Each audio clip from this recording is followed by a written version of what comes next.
आपने फाइज के मुतालिक नहीं पूछा उनसे कि वो कहाँ हैं? मुझ में हिम्मत नहीं है चंद अल्फाज ज़ाहिर करने की। मुझे सारी रात ख्वाबों से लड़ते झगड़ते माजी का हिसाब किताब करते गुजर गई, उसका क्या? वो अपने सब चेहरों के ऊपर से पर्दे हटाते। काश कि मुझ में इतनी हिम्मत आ जाए कि हरीम भाभी के पाँव पकड़ के मैं उनसे माफी मांग सकूं। कहकशां मजबूर होकर घर से निकल तो आती है, मगर हरीम के अलावा कोई ठिकाना नहीं जो सहारा दे, इसलिए मजबूर होकर वहाँ जाती है। मगर रास्ते भर यही फ़िक्र लगी रहती है कि अगर फ़ाइज़ को सच पता चल गया तो उसकी नज़रों में गिर जाऊंगी, और इसीलिए हरीम से भी दूर रहना चाहती है। मगर लाइबा की वजह से उन्हें भी हरीम के घर जाना पड़ता है। अंदर दाखिल होते ही उन्हें लाइबा मिलती है, क्योंकि हरीम तो ऑफ़िस गई है। लाइबा उन्हें बताती है कि कैसे हरीम ने उसका ख्याल रखा और इस मुश्किल वक्त में उसके काम आई। इसके एहसानों का बदला तो वो चुका नहीं सकती, लेकिन इतनी भी हिम्मत नहीं है कि लाइबा के पांव पकड़कर उससे माफ़ी मांग सकूं।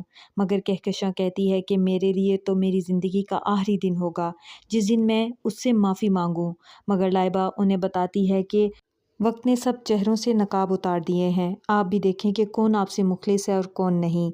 हरीम दफ्तर में काम करती है कि मुदस्सर आकर उससे रात के वाक़े का जिक्र करता है और पूछता है कि आपने फ़ाइज़ के बारे में नहीं पूछा, जिस पर हरीम इनकार कर देती है। मगर मुदस्सर जानता है कि हरीम फ़ाइज़ को किस कदर चाहती है। इस बात का वो हरीम को एहसास दिलाना चाहता है।